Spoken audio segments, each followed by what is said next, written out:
Welcome to Simple Conversations with ASG.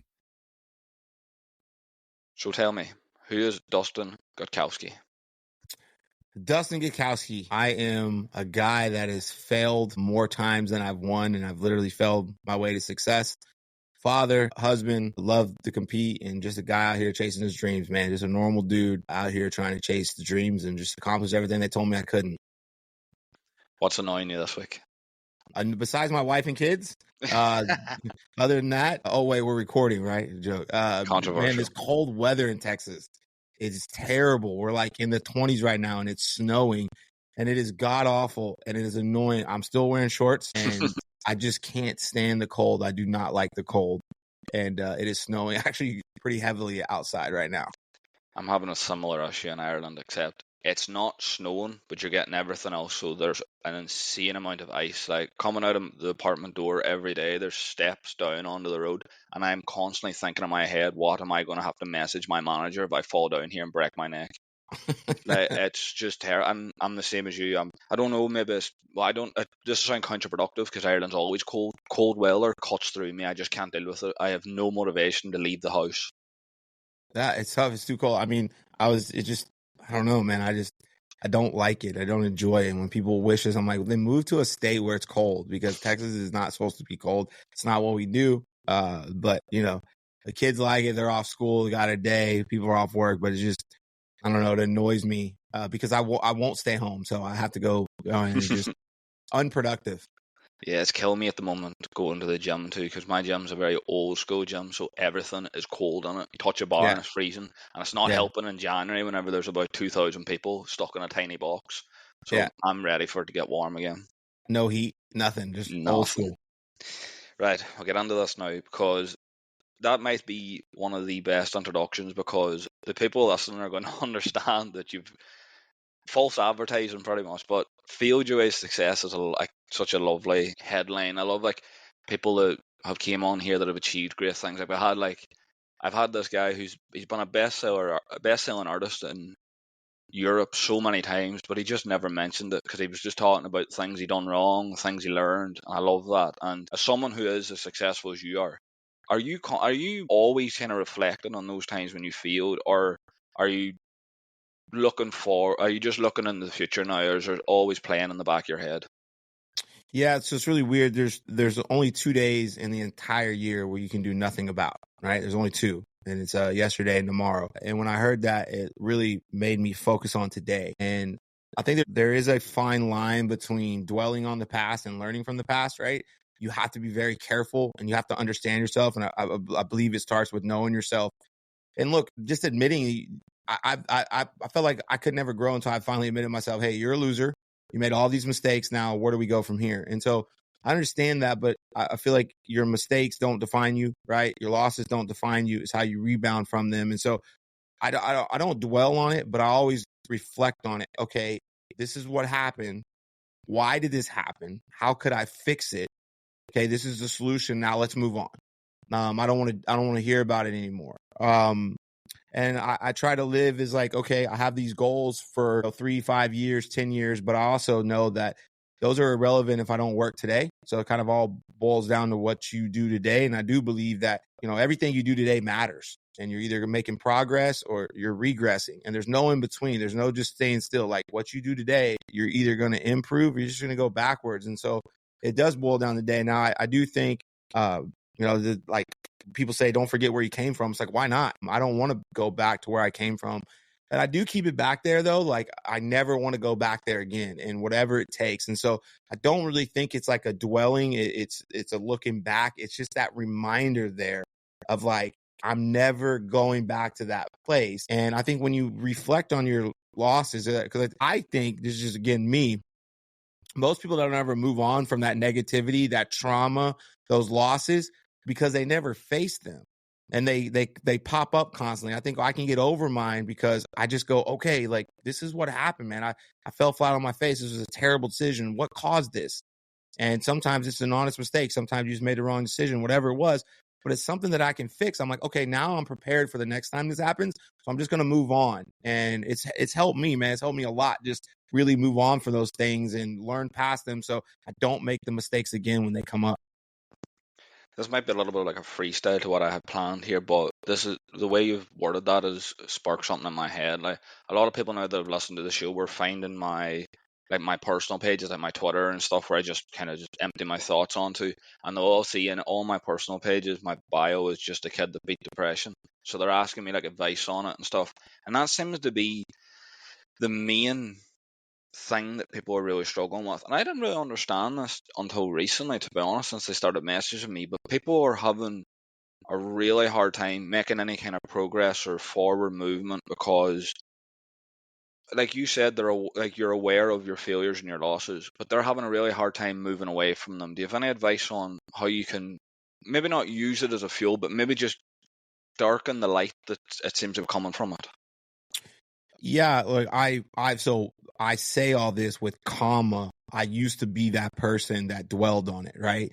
I used to be the victim. I used to be the person that blamed it. I used to say the person I couldn't move forward because of my past, and this is the reason I'm where I'm at. And I firmly believe that I did that because I didn't know who I was, and so it's just an easy cop out, right? It's an easy excuse, and you think it's normal because winners hang out with winners. Successful people hang out with successful people, and losers hang out with losers. And so you feel like it's acceptable because you're telling the story about why I am where I am because life's not fair in this, and people are agreeing with you because they're doing the same thing. And so it becomes normal and it becomes comfortable, right?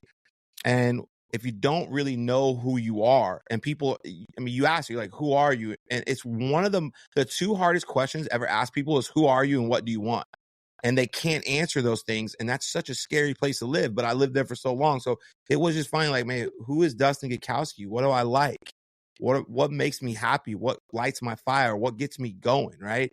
And when you start to understand those things and you know who you truly are, then you can really kind of focus on things that are going to make you happy, things that you enjoy to do. And so I can say the number one thing is face those demons, those dragons, those ghosts, those skeletons, whatever you want to call them, right? The name for whatever's back there is just face them. And once you just face them, you realize they're not that big, right? Mine was my past from my childhood. There was a lot of trauma and I just used to kind of run from it. I never really wanted to talk about it. And I think if you don't know who you are, you're not going to know what you want. And if you don't know what you want, you're not going to set any goals in the future.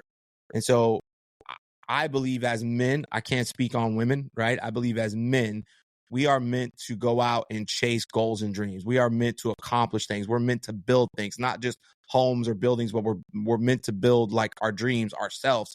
And that depression comes from when we're idle, and it makes it worse and worse and worse. And so you can go out there and say, just weight loss. We were talking about the gym earlier. If it's a goal of 10 pounds, you working towards that is going to get you moving in the right direction. It could be just that simple. But we're not, it's almost like we're not supposed to do that anymore. And people don't want us to do that anymore. And, we tell ourselves that it's because of this past. And I think one of the realest realizations I ever had was I always blame my parents. I always blame my upbringing. I blame the trailer park. I blame being homeless. And one day I was, I'm 22, 23, 25 years old. And I'm thinking of all these dumb decisions I made over the last 3 to 5 years. And I go, man, the trailer park wasn't there anymore. My mom wasn't there anymore. My stepdad wasn't there anymore. Who was there? Me. And I was like, man, maybe I'm the problem. And I was like, why am I doing these things? And I couldn't give you an answer of why I was doing them. I had a reason and who I could blame, but I really didn't have a reason on why I was doing them. And then when I started setting goals, I just realized it gave me something to work towards. And then so when something came up, I'm like, well, this is why I'm doing this. Why does this other stuff matter? But I think the fundamentally starts is if you're feeling depressed and you're feeling like you have trauma, face it, man. Like turn around and like, okay, it's like the monster under your bed when you were a kid. You got so scared that there was this monster under your bed. And when you finally looked under there, there was nothing there. And it was a sense of relief. It's almost like that looking back and like, okay, mom and dad, you gave me a shitty life, right? That's the truth. But why does that have to be my final story? Why does that have to be the end for me? You were the best parents you could be, right? Maybe it wasn't up to the standards I wanted or other people thought, but you were the best parents you could be. And if I want to choose to live that life knowing the consequences, then that's my choice. Or I could do something about it to fix it. And so I'm always trying to work on some kind of goal to keep me going. because that stuff doesn't go away. I think this whole notion of whether it be anxiety, depression, it's a feeling. It's just no different than happiness, right? It's no different than excitement. And so if you're constantly doing things that are going to make you depressed, then you're going to be depressed. If you're constantly doing things that are going to make you happy, you're going to be more happy, right? And it's not a destination, though. People think that depression or anxiety or sadness is some kind of destination. It's not. It's a feeling. And so there's days today. I mean, there's days and times that I get frustrated, I get depressed, I have anxiety. And it's like, I look at my life and I'm like, why? You know, company's worth over $100 million. We're going through a big transaction. I live in a nice home, nice vehicles, have a beautiful wife, 3 beautiful children. Everything's great, but why would I still get sad, angry? Because it is a feeling. And sometimes those things happen. And so when it does, I really like to identify why it's happening, see what I can do to fix it, what's the solution, and let's move on. But I find when I'm working towards things that I want to accomplish in life, a lot of those things are negated. A lot of those feelings are negated because I'm like, they're not relevant in the grand scheme of things. And so what do I want to accomplish? Well, I want to be a great husband. I want to be a great father. Those are the things that like I ground myself in, and I'm not perfect, but I'm always working towards being better. You know, I have my dreams and goals for my business, the dreams and goals for the person I want to be. And outside of those, like, what does it matter? If I'm not working towards the person I want to be, then why would I do that? Is this going to help me be a better person? No. Is this going to help me be a better father or husband? No. Is this going to help me be more healthy or wealthy? No, then I'm not doing it. And I just ground myself in that. And what it does is it limits a lot of those distractions and a lot of things I don't want to do. And so I'm going to live a life that's more happy for me. And if I'm not happy, I'm not going to make others happy. So, man, it's a tough thing. And I see a lot of people going through it today. And I want to help as many people as possible with that. We do things here at work, do things with our friends to try to grow and work towards that. I just think it all stems from that, especially as men. Is like it's when you're the more inactive you are, the more depressed you are. And I feel like a lot of your problems can start to go away by moving. Get up and exercise early, right? Go to bed early, wake up early, get moving, right? You don't even got to go to the gym. Go outside for a walk, a run, push-ups, some squats, some lunges, some sit-ups, man. Do something, right? Set a goal for yourself, man. What do you want to do today? And create those small wins. And those small wins over time lead to big wins, right? And I just try to do that every single day to get up, do something that's going to create a win for the day. Give me the right frame of mind. Don't allow myself to get distracted by the distractions.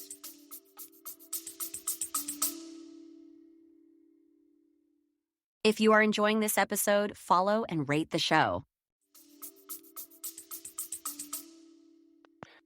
I'm always trying to like normalize heroes on this, like people that have achieved great things. I want to try and bring it back to earth and find out the human aspect of it, because people listening to this, they aren't going to be really, realistically, if they come from my pages, they're not going to be that far ahead in life. They're going to be kind of almost in either the lonely chapter where they don't really have much like affirmation around them, or they're going to be just starting to now try and achieve something.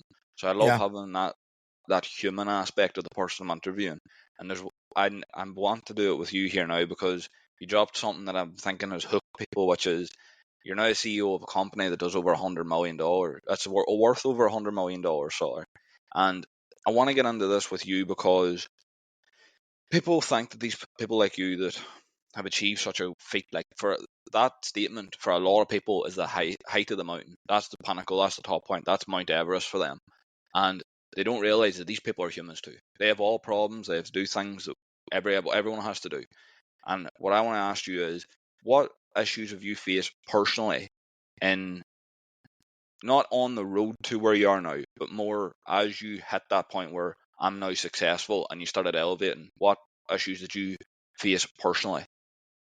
Yeah, every single day, right? I think the biggest one, I got to ask this question the other day about motivation. We got on this motivation and what's your why, right? Like, what is your why for doing what you do? And people get into that, and I have a whole thing on that. And I always feel like it's the generic answer. My wife and kids. Yeah, that's my why. And I'm like, okay, then why aren't you where you want to be? Well, it's like, look, if you really cared about your wife and kids and they were your why, you wouldn't have been home yesterday not working. And so I'll call people out on that. I actually think the most demotivating thing that ever happened to me was having a wife and kids. And here's the reason why, is that I love my kids and my wife more than anything on earth. And if you wear a number one dad shirt, we might fight. I don't care who you are, right? I take it very serious. That's the title I play for. I watching my wife be a mother is one of the greatest things on earth. And there's no one and nobody on earth I'd rather hang out with than my wife and kids. If you ask me, hey, Dustin, if you could have dinner with, a person living or dead, who would it be? Man, my wife and kids, right? Like, I love them so much. Like, they're everything. I didn't have that growing up. So having that has been the greatest gift. But here's the funny thing, growing up the way I did, I wanted to be successful. I want to prove everyone wrong. Like, remember you doubted me? Now what? Right? And it's a chip on my shoulder to be the best. So I'm not motivated by them. Of course, I want to give them a life, and I want to make sure they're taken care of. And the company I built, if I die tomorrow, my family will never have to work again. And I'm thankful for that.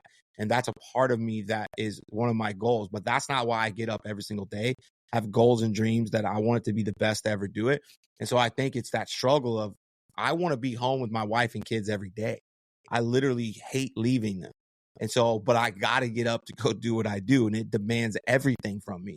And so it's that thing. It's like, whoever you believe in, someone was like, oh, you really want success? Well, here you go. Remember when you were younger and all you asked for was a family? Well, you got it. But guess what? It's going to come when you're doing this. And so it's just funny, man. People think like, well, you don't understand. It's like, you have no idea, man. I understand more than you'll ever know, right? I want to do these other things, but I'm on call 24/7, 365, 12 months, right? Last night we had a sales rep, right? We have 200 plus employees. We're a large company. There's probably 4 or 5 leaders between me and this person. And I was on an hour phone call last night at 9:00. I didn't get off till 10, right? And I'm sitting at home with my wife and 3 kids that I rarely get to see. And I'm spending an hour of my time upstairs in my office talking to this individual because he was having some challenges. And quality, an hour is a long conversation, right? And this podcast is going to be 45 minutes and we're diving into all kinds of things. So a one-on-one conversation with somebody for an hour is a long time because I do care, right? And I do understand what people go through. And I wake up with the same struggles every day of like, I don't want to get out of bed today and I don't want to get up. And I get up, it's like, look at all the crap I dealt with yesterday. I don't have 3 children. I have over 200 children because of all of our employees that count on me. They count on me. Every decision I make affects them, right? Everything we do for the company. If I go screw something up, there's consequences. And so it's a lot of pressure, which I love that. That's kind of what I live for. But everybody wants you to solve their problems. And it doesn't matter what time it is. It doesn't matter what you're dealing with. People typically call you with their worst and they want your best. And so I could just be on the phone call with somebody for 30 minutes and it's just been a total nightmare. I could have just been on a call with attorneys because they're trying to sue us. And, people are trying to take everything you've built for no other reason. And then somebody calls me because, their wife's telling them they're not making the money they're not making. And they're, what are they going to do? Their rent's due, but they haven't been working like they should have been, right? And you're supposed to solve those problems for them. And it weighs on you. And when you see people that are good people that have just had a good run of bad luck, sometimes the ball doesn't bounce their way and they're really been in a rut, you want to help them, but you can't do it for them. And it weighs on you, right? And so on top of all those problems, you have all your business problems, you have all their problems, you have your own problems. Your wife still wants you home. Your kids still want dad, right? You still got to work out to be healthy. You still have to have your you time. You have no friends and you're alone a lot of time because people aren't going to understand what you're going through or what you're doing. And it's a struggle. And so you feel like you have a million people around, but you're alone. And you have to do all these things on your own because at the end of the day, you're the only one that's faced with the consequences. If I stay at work too long, I deal with the consequences of my kid and my wife. If I'm at, home too long, I deal with the consequences at work. And you're chasing these dreams that almost go 2 different ways. Like part of being a great father is being at home and doing things with your kids. Part of being a good husband is being their wife. But part of, chasing your goals and dreams is you have to sacrifice them. But then you want to work to make so they have a good life. But so you're pulled in complete opposite directions. And so you're constantly at this, which way do I go? Right. And it is tough. But you still have all the same problems of, man, I'm depressed today. There's an old issue that popped up. Something happened, someone close to you passed away or someone close to you sick.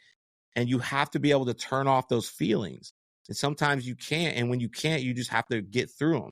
And it's a lonely, lonely place, right? And then you get to a point where people maybe understand you have a little bit of money and they always just want something from you. That's all they want. And if you do it, you're the great guy. But if you're telling them no, for whatever reason, you're the bad guy. And you're always the bad guy in someone's story. It doesn't matter what story's told. You're always the bad guy in someone's story. And so you have to be okay with that. And it just starts to weigh on you because everybody, I feel like, wants to be liked. Like, you don't want to walk into a room and be hated, but you're making decisions every day where people are going to hate you and they feel like you owe them something. And, so many times people call, hey, you got a minute? And I'm just like, what do you want? Well, and it's like, I know you just want something, but you can't take it personal. Here's the deal, because it's not you that they're after. It's the position that they're after, right? The title they're after, the money. So like, whether you were their boss or Joe was their boss, it's irrelevant. They were going to ask for that loan or that money, or they were going to ask for help for their problems regardless, because you are the only person maybe they could turn to. And so I don't take offense to that. I'm glad that they call me, but hey, on the days you're struggling, how are you supposed to give people your best when you're struggling? Because if you give them your worst, that could be it for them. And then you costed them their career. You could have been the one that sent them over the edge. And look, it's a struggle. It's every single day. It's a struggle. Your kids are sick, just like everybody else's. Your wife's sick, just like everybody else's. You're sick, just like everybody else. You had a bad day, just like everybody else. But nobody expects you to have that because you're supposed to be on. And you being off could literally cost you everything because you could run all your employees off. And you still fail all the time, man. You make decisions and fail. You fail all the time and you take L's all the time. And that's why I say, man, it's like I've literally failed my way to success because I'm not going to let that failure stop me. I'm just going to keep going and keep going and keep going and know one day this storm's going to pass. And after every rainstorm, man, there's typically sunshine and there's rainbows, and I'm just going to keep fighting through that. It might be a day, it might be a week, but I promise you I'm going to keep fighting through it. And I'm not going to quit. And if you don't quit, you can get through whatever you're going. It might be being a CEO, but it might just be getting out of bed today, right? And I'm just saying, just don't quit. And it sounds simple, but it's like you can never lose if you don't quit. The only time you're going to lose is if you quit. And so I just try to keep that mental game there. And it's worked for me, but it is hard, man. It's hard. It's a struggle. It's everything else. Money doesn't buy happiness. It just doesn't. It just gives you tools to allow to do other things to make you happy. But being the person you're ultimately supposed to be, helping others, that's the ultimate fulfillment. When you help someone else, you change their life. It gives you a feeling. Selfishly, that's me. There's no amount of money that I've ever gotten, and I've gotten a lot, that has ever made me feel that way of helping that person change their life, helping that person get through something. It's the ultimate fulfillment. And that's the thing that I selfishly do all this for, because if I go through those 100 battles and I'm able to help that one person, it's all worth it for me. And I just stay grounded in that, that and being a father and a husband.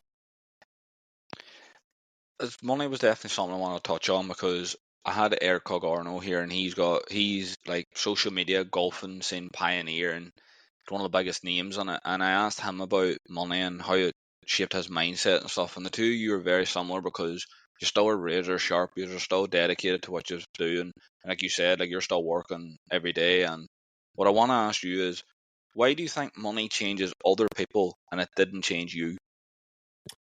Because I don't think it changes people. I think it exposes them. When you get money, it exposes who you are. So if you were a jerk off when you were poor, you're just going to be a bigger jerk off with money, right? If you were a nice guy when you're broke, you're going to be a nice guy when you get money. If you were helping people when you had no money, you're just going to help them on a larger scale. I typically think we correlate money, with success. That's our success indicator. And so you get put kind of on a platform. It's like if you have a little bit of money on a platform, it doesn't matter where you got it. You could have won the lottery, famous, whatever, influencer. It's all irrelevant. If you got money, people kind of put you on this platform and you get it. But it exposes you. It's kind of like social media. Like you can only hide for so long before you're going to be exposed. So for me, I just think you're seeing people's true colors come out. They're being exposed when they have money. I was money motivated for a long time when I was younger. I thought money, like, hey, if I make 50 grand when I'm 19, I'm gonna be happy. 75, 100, 200. And I was never happy. And I realized that you chase money and it just runs away from you, because I don't think it's the root of all evil. I just think what you do with it is the root of all evil, right? If you have money and you use it to impact others, build a company people can work at, you donate some, you give back, you help others in need, then that's not evil. But if you take that money and you're doing fraudulent things with it, you're doing bad activities, and of course it's evil. And so I just think when you get that money, it starts to show your true character of who you are. Now, there's nothing wrong with going out and buying nice things. You make good money. Why shouldn't you buy nice things, right? You earned it. You should take nice trips because that's where it's at. I think these people think money is going to solve their problems, but it's not going to solve any of your problems besides paying your bills and obviously living expenses. Is you're still going to have to deal with that person you are. And so that's why I fundamentally think if you want to be great at anything in life, whether it be business, a husband, a father, a workout, golf, podcast, you have to work on being the best person you can be. And I think why it's so significant in life is because it's an infinite game. It's not really going to end until your clock strikes zero. So you're going to be on this constant quest to improve, right? Like, how can you become a better person? How can you become a better father? And when you start to work on those things, you realize how many opportunities there are and how the world becomes your library, because you literally can learn from anyone and everyone. And as you start to work on that person, you figure out really who you are and what inspires you, what motivates you, what, is your passion.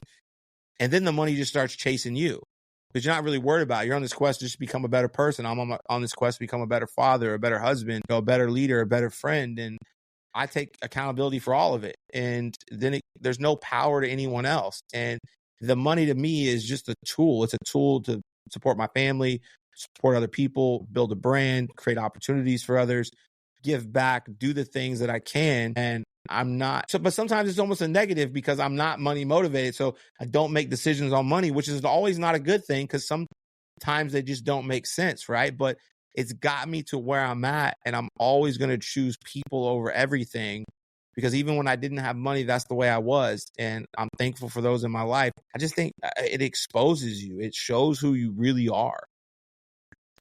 Yeah, when Eric was here, I asked him a lot of questions about what he learned on his way to building his business to $1 million annually. And a lot of people have messaged me since then that they really liked his, like, the concepts he had, because he broke it down from when he had literally nothing to then whenever he started to get a few things, to then it plateaued, to then it spiked again, and how he had to, like, kind of quickly deal with it, because he knew if it got to a certain point, he would be, like you said, like, it would expose the bad side of him instead of the good side. And I want to ask you about the kind of level above that. So what lessons have you learned about kind of life, people, yourself, humans in general, and the elevation from 1 million to 50 to then 100 in the world of business? Yeah. So early on, I'll just say in business, like for me I was the hustle, sales guy, right? I was like a top sales guy in every organization I've ever been in, always at the top of the sales org, always in the top, 1 to 3. And, but I wouldn't say that I was, a world-class leader in any stretch of the imagination, right? What I did was go out there and sell. And so when we first opened the company, that's what my skill set was I was the top sales guy, and I led from the front from that. And it really paid off, our first 2 years. So we just did a little over 50 million annually last year. And we've only been in business 5 years, right? So our first year we did 3 million, second year we did 10 million, and I was selling all the time, right? And so if you look at the jump, we actually have gone from 3 million to 10 million to 20 million to 35 to 50. But our actual biggest jump was that 3x from 3 million to 10, right? Like, so that was our biggest X we had done. And, we were leading from the front. But what I realized was that was also the year we lost the most people. And so why was that? Well, I was being a hustler CEO instead of a true CEO. And so what I learned is that, it's like the cliche. If you want to do something, you can do it alone. But if you want to go far or whatever it is, you do it with, the people. And it was like, man, it goes back to your roots of, man, building a business is easy. Building people's the hard part. But if you build people, they'll build the business. And I realized that, look, I didn't want to do this alone. I wanted to do it surround myself with a group of people. And I think I realized that, look, it's not lonely at the top. You're just not taking anyone with you. And I dedicated myself to wanting to take people along for this ride. And I learned my first 2 years was that, yeah, I could do pretty well myself, but that wasn't going to get me far. That was going to be an owner entrepreneur. So I had to work on myself. Like, hey, Dustin, you're a great sales guy, but what does that get you? It gets you selling, but nobody else is really making money. Nobody else is doing well. You need to work on yourself. So therefore you can work on others, and you got to grow into this true leader and CEO. So instead of that first 2 years, all my time was sell, working on everything sell. it was, year 3, 4, 5 has been, you've got to hone your skills as a leader, right? And even like year 3, I was hands-on leader because I was still in the field a lot. And, once we hit over that 20 million mark, you have to start working more, on the business than in the business. So how can you adapt to that leader that's more hands-off and you can lead people from afar, right? And so I've had to not only learn, but adapt. And I think the biggest things that I've learned is that, yeah, man, our mistakes have consequences, but you have to get over them. You can't dwell on them. And you learn from them, you move on, you be solution oriented, and you go with it. And don't be afraid to make the mistake. Don't be afraid to empower others to make mistakes. So many CEOs like, you do it my way or the highway. Why would you want that, right? You want to obviously hold them to a standard, but you want to empower them to make mistakes and try things and not just look to fire people. Like I've just learned that when people in our organization make mistakes, I look at their intent. And if their intent was to like lie, cheat, or steal, then you got to get rid of them. But if they made a mistake, why would you want to fire them? You wouldn't fire one of your children at home for spilling milk. So why would you fire an employee? Like, let's coach them up. Let's work through them. Let's figure out what's going on personally that they're going through that maybe caused their numbers to decline or what's going on. And so I'm kind of through this whole journey. I've learned that, look, man, people only fail at business typically. It's not because of training. It's not because of the learning. It's not the systems and processes. It's most of the time they're going through something personal that's affecting their work ethic. And they're either, with a spouse, a family member, or they're mad at you or the company because they feel like they need something you're not giving them. But you just don't talk to them to figure out what that is. And if you can help them through their personal problems, they'll dominate in the workspace and their numbers will go through the roof, no pun intended. And so that part of the journey has been, it's looking back and owning your mistakes. I've made a few that I would consider, not catastrophic, but we're still in business, but I'm not afraid to open them. We had another market one time and we had a guy down there that was a really good employee. He's a young cat, kind of wild, wild west gunslinger. He's probably 3 to 5 years away from being a real leader, but he was just, had a few sales guys, but I just didn't think he was ready. And we had kind of recruited this guy that was supposedly a leader. He had worked in high level in other organizations, but I chose to put him in charge of the market besides the other guy, even though the other guy probably deserved it and he probably deserved his opportunity. But I felt like selfishly, I was traveling to that market 2-3 times a week. It was taking a lot of time from my family. And so deep down, I probably knew that. But selfishly, I was like, if I promote the young guy, I'm going to be down there more teaching him. If I promote this older cat, he's going to be more self-sufficient. So I made a decision off that. And the one guy quit. The other guy turned out to be terrible. And we almost lost the market. And it ended up costing us a lot of revenue and money and time. Luckily, we hired some incredible people along the way and they're crushing it. But, that was a huge mistake I learned early on in my entrepreneur days where a mistake like that could cost us our business. And so being able to see that and go, that's my fault. Never make that mistake again, right? Go with your gut.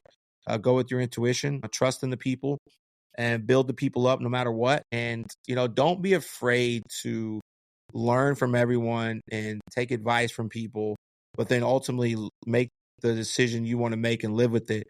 But you can learn from everyone, right? And whenever we're in a meeting, I try to be the last one to speak when we're talking about ideas because I want to hear other people, what they have to say. And I will literally walk into a meeting and be dead set on something.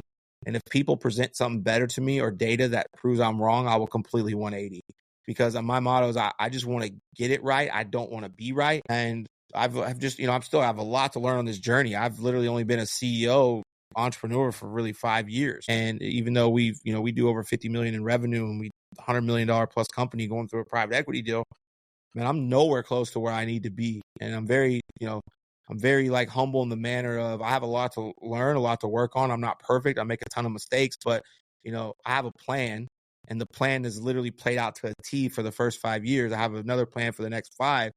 I just want people on my team that trust me. I don't need the most talented. I don't always need the hardest worker. I need the people that trust me and I can trust them and just know that there's not one time I've ever done anything maliciously to not pay people or give them more or try to help them make a decision that's best for them in the company. And if you just trust in me, I'm going to deliver everything you've ever wanted in the end, but stay with me. And if I can trust you, you trust me, we'll get across this. And that means the most to me. I don't know for other entrepreneurs, but for me, it is. I'd rather have that over talent any day.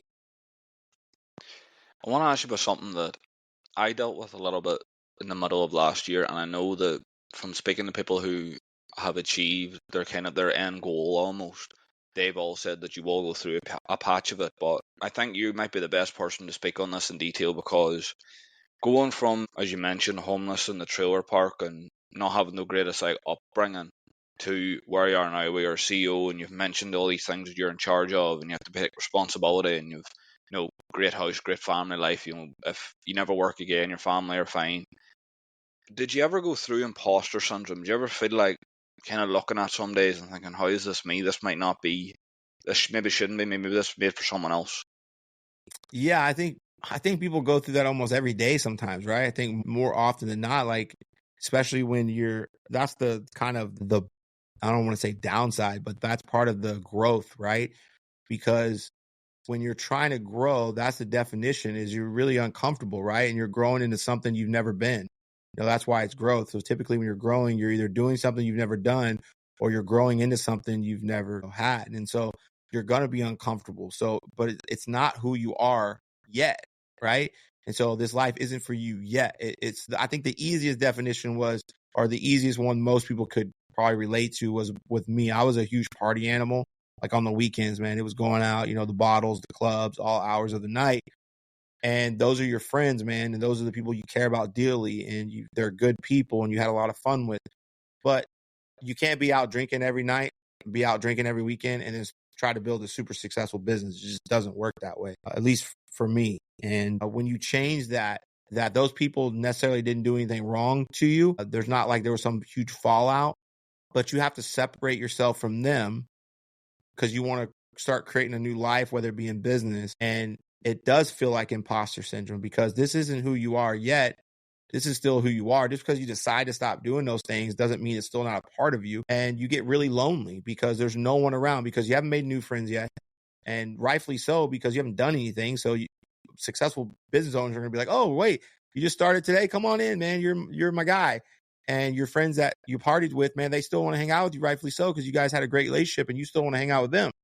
And so you feel like, man, this isn't for me and this isn't me. And why am I doing all this? And I think that fundamentally kind of goes to what I said earlier, is that when you don't know who you really are, that creeps in, right? So now for me, I have zero doubt about what I'm supposed to accomplish because I know who I am. And I just use like one example is I'm a very competitive guy.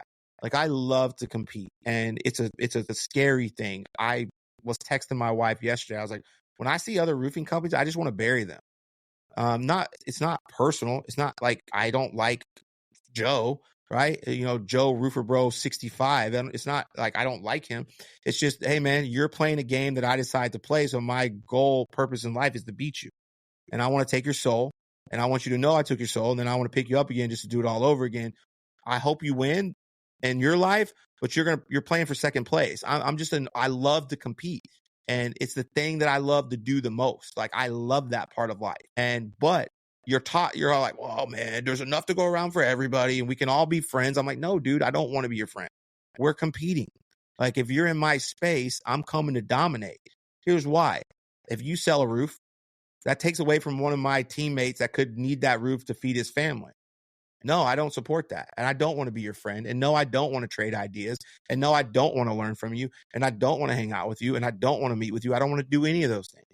And a lot of people might think it's the wrong attitude. Well, you could learn from these guys and whatever. I'm like, okay, man, maybe for you, but I don't want that. That time spent with them could have been spent coaching someone on my team. Now, that's just who I am. And I used to get a lot of hate for that from people like, you're just being immature. But doing those things didn't make me happy. So I focused on like, this is me. This is who I am. Hey, I look at in the last 5 years since I opened Results Roofing, I have not been on a vacation with my family or somebody from Results Roofing.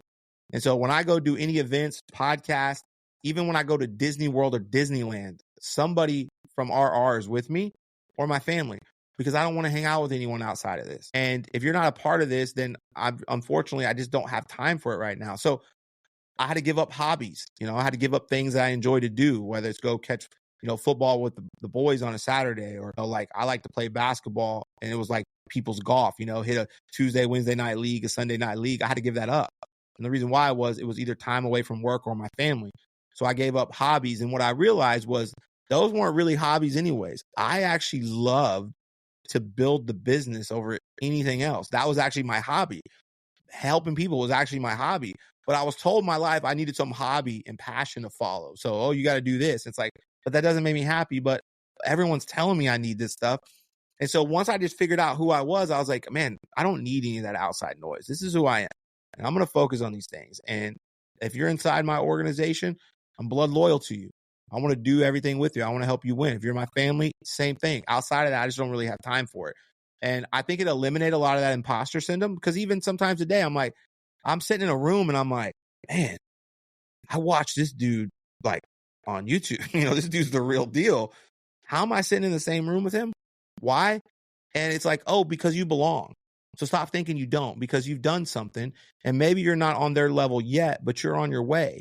Don't doubt yourself. And if you know who you really are and you know where you're going and you know you're putting in the work, you have no reason to doubt yourself. But that imposter syndrome comes in when you're like, man, I don't really want to do this. I'm not putting in the work. It creates that doubt. And I just think if you do start to really know yourself, eliminate so much of that stuff. I always heard like people saying that whenever you meet people with similar heroes to you, it'll be like a funny moment to see that they've extracted the same information as you, but in different ways. And me and you share a hero in Kobe Bryant, and it's quite funny to sit here and hear you because you're fiercely competitive, like obsessive. You can tell in the way you speak. I've been more silently competitive. I would say that I'm not, but then in the background I'd be obsessed about every small detail. But Kobe Bryant learned me a lot about how it's perfectly fine to work hard by yourself. Like there's no problem in doing it alone. And you can hear in the way you speak that you've learned a lot about the obsessiveness and the details part of it. What kind of a role did Kobe Bryant's mentality and his framework play in you getting from where you were to where you are now? Yeah, it's crazy. So my son's name's Kobe. Well, I have two sons, but one's named Kobe. My daughter's named Gianna. And so I'm huge Kobe Bryant inspiration. And when he was coming into the league is when I was going through a lot of my stuff, right? And just trial tribulations. And not like for me, as I don't judge other people's shit, right? Like we all have stuff. And mine's not worse than yours. Yours isn't worse than mine, but it's ours, right? And when it's yours, it's the worst. Just like his air balls and the way he struggled and the way he got through it. And I was almost like always in the back of my mind, like, if this guy can do it, why can't I, right? He has a problem and he's finding a solution. And it's kind of the same in life. It's that it doesn't matter what the problem is. If you find a solution, you can fix it. And everything's fixable in life. And I watched him and I watched his growth, right? And I watched his growth even from 8 to 24 and the mistakes he made. He had to publicly live it. And, he had to overcome it and create this. And I think just watching from the, 18-year-old kid coming into the league until, one of the greatest to ever do it, and his work ethic, it was like, well, if he can do it, I can do it. And it sounds crazy, but it was. And I just became obsessed with constantly getting better. And I think I knew, like, I remember him saying one time in an interview, he's like, when I came out, I wasn't the most talented. He's like, I remember there's a summer league, I scored 0 points in the whole summer league. He's like, not a layup, not a free throw, nothing. And he's like, so what I would do is during lunch, nobody was practicing. So I'd go in there and practice instead of eat lunch. So I just get a little bit better and I could start to catch those guys. And he was like, I practiced 3 to 4 times a day, because I knew everybody else only practiced once or twice. And so over 5 years, I was so much better than them, they could never catch me. So that was me. Like, I knew I was starting with behind them, that they had a head start. And so I was like, I'm just going to outwork them. And so if they're working 8 to 5, I'm going to work 8 to 8. And if they work 8 to 8, I'm going to work 7 to 9. Like, I'm going to work longer than them and do more so they can't beat me. I'm going to constantly get better. And so it was a work ethic thing. And even today, like, I'll wake up at 3 a.m. with an idea and I'll get up and I can't let it go. At night when it's 9, 10 o'clock at night and it's really easy to watch Netflix, I'm reading or listening to something on my phone, podcast, a book, audiobook, something, right? Like a reel on sales, leadership. Like, I'm trying to get better at all times. And you don't think those things pay off until one day you start to make it and you go, that was the real difference maker. And I just became so obsessed with, I want to be the best to ever do it. And I think I'm okay with knowing that it's an arbitrary debate. Like if you're ever going to do it, and you might not ever, and kind of chasing that, they talk about ghosts, but I'm going to do everything in my power to make the argument sway in my favor. And if it means turning everything off, so be it, because what else do I want? This is what I want in life. And he played such a huge role in that, like watching him compete. I love that. Like it gives me chills. And the funny thing is I don't hate these other people. It's like, if I see you, I'm like, respect, man. I see the work you've done. I respect these other large roofing companies. I respect their leaders and their CEOs, and like, man, you guys have done some amazing things. I don't understand it, but I respect what you've done because I know what you've been through. But make no mistake about it, I'm coming for everything you have. And I want to beat you. And I want to know that you got beat by me. And we're not going to be friends. But hey, when it's all said and done, I retire, you retire, shake hands. Hey, dude, you did it, man. Congratulations. But until then, no, man, like we're competing. And that's in my blood. That's who I am. I love that. I'm okay with it. I'm okay with you hating me. I'm okay with you not being my friend. And it's just like here at Results Roofing, I tell the guys here, I would rather you hate me and be great than be your friend and watch you fail. And so I'd rather you hate me and be great than be your friend and watch you fail. And so I'm okay with being that person. I'm okay with taking on that role. And if it means that everybody out there, roofing company, hates me, but our team wins, cool, man. What else do I need? As long as they win and as long as they get what they want out of life, why not? You're one of the lucky few that got to have a conversation with Patrick Bet-David, something that I hope and plan on doing one day. But what did you learn from someone like that? Because he is one of the most ultra impressive people on the planet. Yeah, so many things. I think, first of all, the way he grounds himself and being a good father, right? He stands on a moral compass, and I think everybody has to have that. And I saw this a lot in his, he's super competitive. And he talks about his book, Choose Your Enemies Wisely, which I think is a phenomenal book. And he does a lot with relationships, but, he's planned out. He's always doing something. He's always working. There's always a strategy, man. When he's talking to you, you can see it in his eyes. Like, he's plotting something, not in a bad way, like plotting in a bad way, but he's asking you a question for a specific reason. There's no wasted moves. Everything is calculated. Like every single move PBD makes is calculated, right? And he's constantly trying to reinvent himself, and he's constantly trying to be better, right? And you see like who he was 6-7 years ago is not the same person he was 2 years ago is not the person he is today, right? Because he's constantly growing. So I see him on this constant quest of growing. He's always reading. He's always surrounding himself with interesting people, and he's trying to be better. And I picked up on that right away when I first, really met him a few years ago. And you're seeing it more and more develop. So it's just been kind of fun for me to watch it, having the conversation. But I noticed that. But here's what I noticed. He's genuinely a good dude. And I think that right there is what grounds, in his success is he's a good dude. And the people that are around him the most love him the most. And so that tells you he's taking care of the people that are close to him.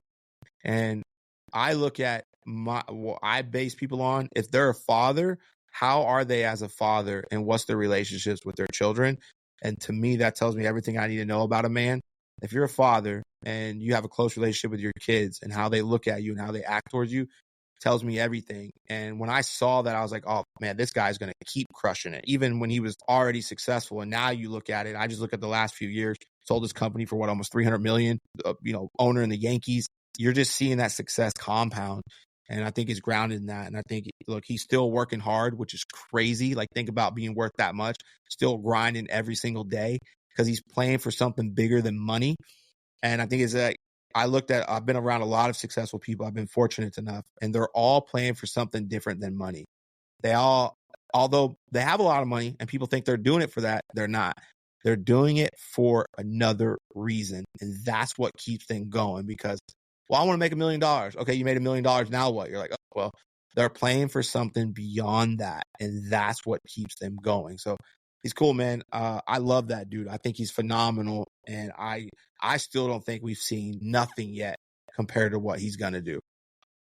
Yeah, he's just destined to do some scary, scary things. Absolutely. I put on my Substack at the end of 2024, kind of just lessons from 2024, because there was a lot of people that anytime that I release an episode, people will always go back to old ones and say, "What'd you learn from this person?" Because I'm trying to do something like this. Like there's a episode went live. Well, it's today as we're recording, but it would have been last Thursday. But it was from a sleep expert, and they people have been already messaging me asking me things that I took away from it. But my biggest lessons from last year came from an ex MMA pro who used to be a drug addict, because I was fascinated by his obsession and knowledge in tiny, tiny things. Kind of like you were saying earlier, little things that you kind of brush over and think they're never going to do anything, but then one day it kind of clicks.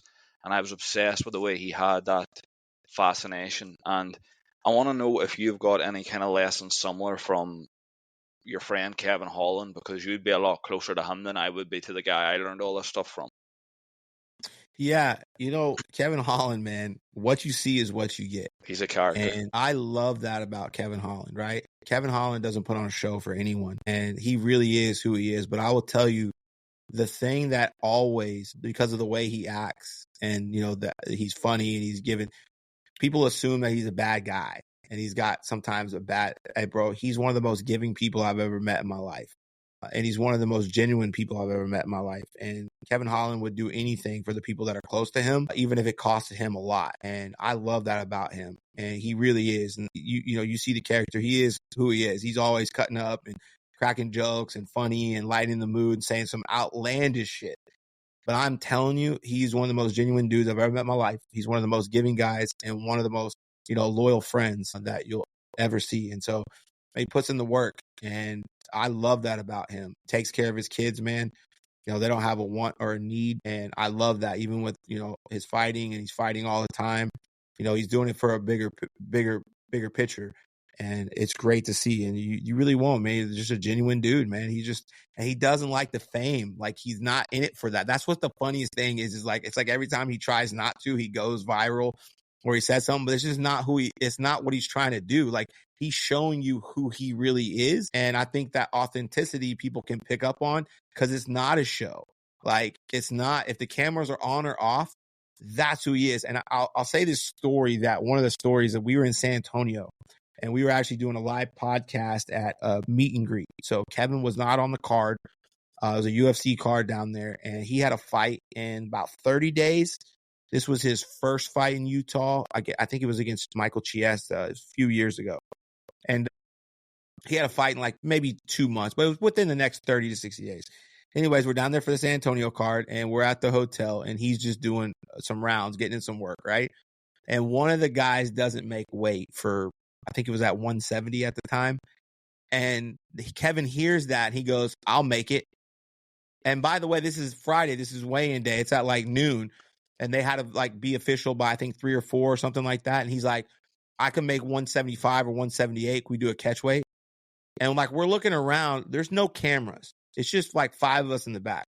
And we're like, what? And he's like, "No, go tell them I'll make it. I'll fight tomorrow. And then I'll fight in Utah in 30 days. And we're like, "Bro, what?" And he's dead serious. And so, nope, there was no cameras. He didn't get any clout for that. But he was 100% serious. If they would have let him fight, he would have fought. And so people just think, like, you see this persona online. I'm like, nah, man, that's who he is. And he was ready to jump on and fight. And he goes, "I'll go make it right now. I'm in shape. I'm ready to go. I could probably make 175 or 178. We can do a catch weight. Let him know. I'll let him come in. We have till 4 o'clock. We're on." And I'm like, "Man, what is wrong with you?" And he's like, "What do you mean?" It's great. And so those stories are like, that's who he really is, man. He's really true to what he does. He's always doing like giveaways, giving back. He's giving away turkeys, backpacks for school. He's giving gas to people, Christmas gifts, like whatever he can do, he's always giving back. It's really cool to see, man. And he does more, I think, behind the scenes of what people will ever realize. It's amazing. Yeah, he comes across as that, because even I've heard like little bits and pieces of like him behind the scenes, and I remember when, I think it was Khamzat Chimaev meant to fight, I think it was Nate Diaz, and he came on overweight because the doctors told him he couldn't lose any more weight. And I'd heard these stories of like they were trying to find a replacement because they needed Khamzat as the main event. He was the headline, and apparently they were ringing around loads of people, and they're like, "No, not doing it. Even at a catch weight, don't care. I'm not doing it. I'm not fighting him." he's going to be raring to go against Nate Diaz, and with everybody else that's booing him in the arena. And apparently they rang Kevin Holland, and it was a 10-second conversation. Do you want to? Yes. Yeah, I'll do it. It just didn't even let them say who it was. It does. There's no, like he says yes, man. That's what I'm saying. Like he does, there's no any wait, anytime. Like it's yes. And it is true. And he did, man. And look, there was people that didn't take that fight on the card, and he did. Right. And he doesn't shy away from it. And you see all this stuff like he saved people. He stopped hijackers, carjackers, a shooting one time. It's like, what have you? That's just, hey man, that's a part of who he is. But he's not scared to fight anyone, anytime. And I think most of those people aren't scared to fight, but it is a career move where a loss can really hurt you. So you have to be methodical, right? And you don't go against one of the baddest dudes on the planet on a 5-hour notice. Well, unless you're Kevin Holland, because then you just fight anywhere, anytime, doesn't matter. So, hey, bro, he's about that life. I don't want to keep much longer, but there is two things I want to just touch on, because I don't know if I'll get an opportunity to ask the questions directly again about these two things. But you are an investor in Liquid Death and Bare Knuckle, and I want to ask you about these two because these two specifically fascinate me. Well, stay on the topic of fighting. Why does Bare Knuckle work? Because I feel like you could go in any kind of street corner and see the exact same thing, but something about it going in a ring and these two just coming out swinging is so entertaining. It's more entertaining to me at the moment than boxing and UFC. So I actually think that was part of one of the reasons I invested in it when the opportunity was presented to me. Was this was early on, and I saw it, and I saw it once. I was like, wow, man, this has the potential to be huge. And because why I thought it doesn't compete with MMA, right? And I don't think it ever will. And I don't think it'll overtake MMA, but I don't think it has to. But I think it could overtake boxing. And, look, I think there's something true because, look, if you and I were driving our cars and road rage and we pull over and we're going to fight and you're like, look, we're not going to fight right now, but we're going to fight tomorrow at 5 p.m. Well, the odds are neither one of us show up. Right? Because most people don't want to go fight unless they're emotionally invested, like angry and mad and tempers flare. You get mad at me, you haul off and punch me. It's like why when you were in school, you'd be like, meet me after class. And then people after class like, nah, never mind, man, I'm over it already. Right? But there's something about when you know that two people are getting in the ring, it's pre-planned.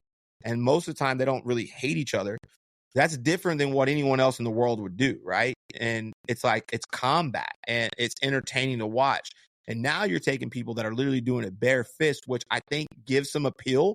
It's kind of like a street fight, right? But it's organized. And so when a fight breaks loose in a bar, everyone can say whatever they want, but everybody watches.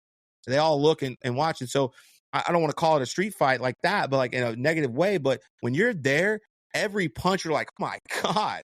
And watching these, I would say, gladiators, it is wild. And it's so entertaining to watch. And I think it's going to continue to get better and better and better. I see it taking like a similar path like UFC, right?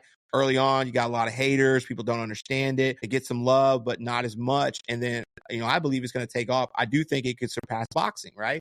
Because the boxing to me is like, it's so controversial and it's like judges and was it a rigged fight? Was it, judges blew it? Man, you're typically not going to the judges' scorecard when you're fighting bare fist. And so you literally let the fist do the talking. And man, when you're there and you hear it, it's like, oh my God, this is crazy. And these people are going in there and doing an incredible job. So I think it's going to continue to blow up. I love it. I'm actually going to the card in Philly. I'm super excited about it. Big card, a lot of fun, continue growth, more and more cards. But it is, I do see it, maybe it's not going to overtake boxing worldwide, but I think it's going to really get up there and still has so much potential to grow. Because it's different than MMA, it's different than boxing, but it is similar to boxing, and more than obviously MMA. But I just think it's going to create something new to watch, and it is. And I think we're barely getting started in it. There's so many more things that are going to come out, so many things that are going to come out. You're going to see bigger and better shows. The only reason I think it could prevail to that top level is, with MMA and boxing, what you do need a level of knowledge to really follow it and watch it. Like in boxing, it's very, very skill heavy. Same with MMA, where there's a lot of grappling, there's a lot of wrestling, even the striking is different to boxing. The only thing I think of bare knuckle could overtake him is bare knuckles audience range is really anybody with eyes, because like you said, if there's a fight breaks out in a bar, the entire bar is looking at that fight. And bare knuckles kind of the same. Like, obviously there's skill involved. These people are skillful fighters, there's no taking away from that. But it's being overshadowed by the fact these two are going into a ring, taking the gloves off so there's no protection, and going, I'm coming out swinging, you're coming out swinging, let's see what happens. And that's the only reason why I think it could go. I don't know if it, like you said, I don't know if it'll touch that level, because, well, it could do boxing, to be fair, because boxing's absence of superstars at the moment, and UFC's had so many, I think it's almost impossible to get that. But I don't even know if bare knuckle would need a superstar, because every fight's a complete bloodbath. Exactly. Yes, that's what I was trying to explain. Someone was like, when you go to UFC, you don't want it to go to judge's decision, right? You want to see someone get KO'd or some crazy tap out transition. You don't want to see him roll around the ground for 5 minutes, for 5 rounds, 3 rounds, whatever kind of fight it is. You want to see someone get knocked out. That's what most people go to see. Well, guess what? Almost every fight's going to be a knockout or someone get dropped. So it's adding the most climactic part of fighting into every fight, into a small ring, like you said, coming out swinging. So you're getting to see the best part of what you want to see in fighting. So it's like, when you watch a video and they're like, watch the video to the end and we'll give you the answer. You fast forward to the end. Well, that's almost what you're getting in bare knuckle. You're not having to watch the boring stuff, if you will. Now, like what you said, I like watching people have a great grappling match. Like, that's understanding it. And wrestling, you're like, wow, that was such a high level move. But to get mainstream, to get global, that's not everybody. That's a small niche. So you got to have that wow factor, which UFC's done with the superstars and knockouts. But bare knuckles, every fight, someone's getting dropped. So you don't need a superstar, because you're just going to see someone get knocked out. And it is freaking insane. And these people are super skilled and they got some balls.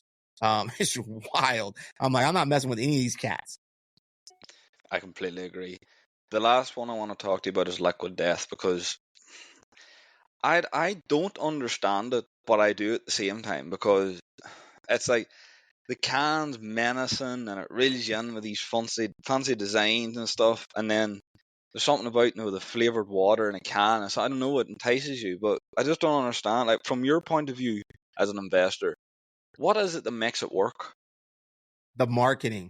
They've really disrupted water by the marketing, death to plastic. If you watch some of their ads, they're out of this world, and they've created a fan base. I look at it as like, it's kind of like sports, which is exactly what we're talking about. If, in America, like, let's say, basketball or, baseball, Yankees hate Red Sox.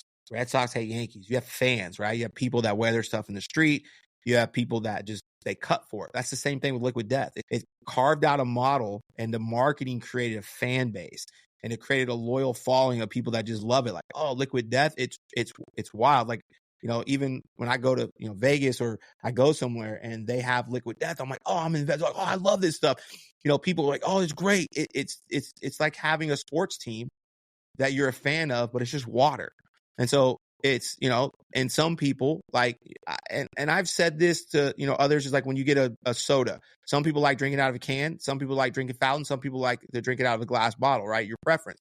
So with water, I'm drinking one because it was what's here, but I don't really like drinking out of a plastic bottle. That bothers me. So drinking out of the cans, it's either a can for me or, a cup. And so I think, that obviously a small piece, but the marketing has created a loyal fan base, which is cuts for it. And it's good, good product. It's a fun product. And I think too, like, you get into, this is kind of going deep, but the sober curious, when you're at a concert or you're at an event and you're drinking a can, it's just that almost like, oh, I'm drinking a beer, right? And so you can go to a concert, go to an event, and you got this can, and it feels like you're drinking a beer. I'll use this. My son was playing flag football last year, and I brought 2 Liquid Deaths, and my 4-year-old was drinking one.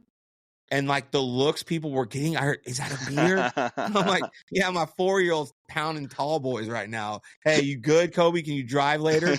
And so I think it's the part of that, just kind of that scene, right? It's like, hey, look at me. I'm pushing the envelope a little bit. I'm edgy. You think my water's a beer. It's in a can, death to plastic.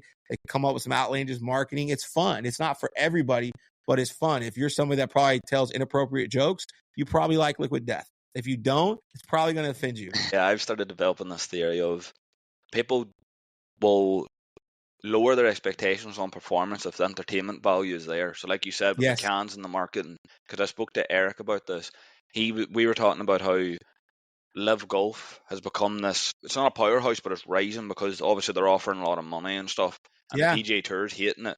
But he mentioned going to the Live Golf event, and he said the actual entertainment value was so much higher that he didn't actually care. The performances weren't that great. Whereas he went to the PGA Tour, he had to be zoned in and focused all the time because it was skillful, it was talented. But in the Live Golf, he could almost enjoy his day more.